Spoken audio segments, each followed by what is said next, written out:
Guys, what is going on? We are here with another edition of our predictions for 2016, and today we are doing the AL Central, and this one was a tough decision. I had so much trouble picking who I wanted first, who I wanted second, who I wanted third, fourth, and fifth.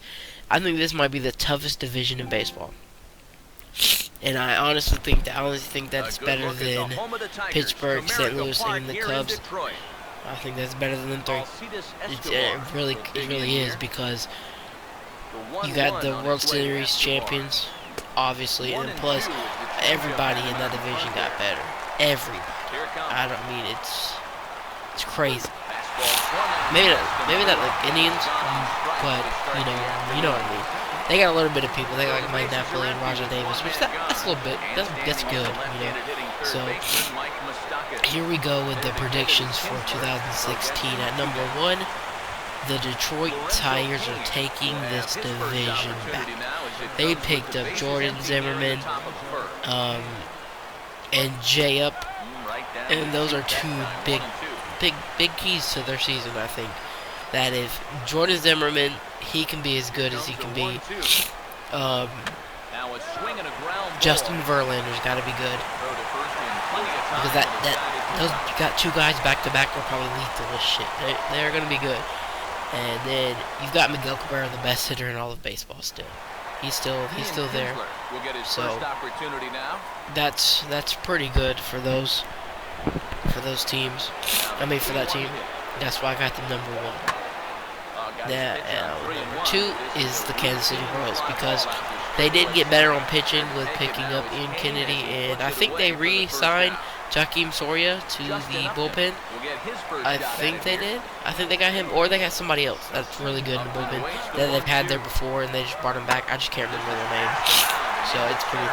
I know they got some people. They got Ian Kennedy, but everything else is kind of just the same. They don't have Alex Rios anymore, but I still feel like they're number 2 just because they won the World Series, and they're still got the same players basically. So they're still going to be there. They're going to be number 2. They probably make the wild card.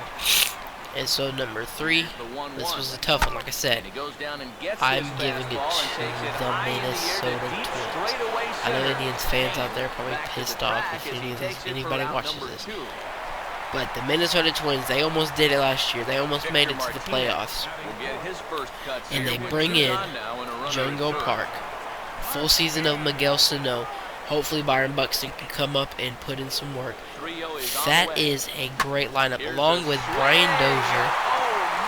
Joe Mauer he's going to get on base. You know he is. Trevor Plouffe can hit. Trevor Plouffe can really hit. So they're going to be good. They're really going to be good. Erwin Santana, hopefully they have a full season him if he don't get caught with roids again. But whatever. I still think they're going to be good. Their pitching might be their weakest link, but they sure can hit. So I got them number 3. And number 4 is the Cleveland Indians. Now, I got them number 4 just because they're still going to be good. They don't have Michael Brantley for the first month or whatever, but I still think they'll be good. They got Rajai Davis to replace him, or something. They probably got somebody else to bring him up too. And then you just bring in Mike Napoli. He's another guy who can hit the home run big time. And then Yan Gomes, Jason Kipnis, they're going to be fine. They'll be good. And they got Francisco, but I do not see them doing anything this year, just because every other team got so much. Every team above them got so much better, and it's so hard to tell if or what they're going to do. Now number 5 is the Chicago White Sox. Probably got some Chicago White Sox fans that are pissed that I put them dead last, even though they got Todd Frazier and Brett Laurie. And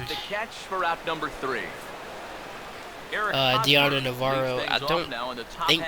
They got to come off to a hot start. They're not, and if they start the season again doing terrible, they're not going to do anything.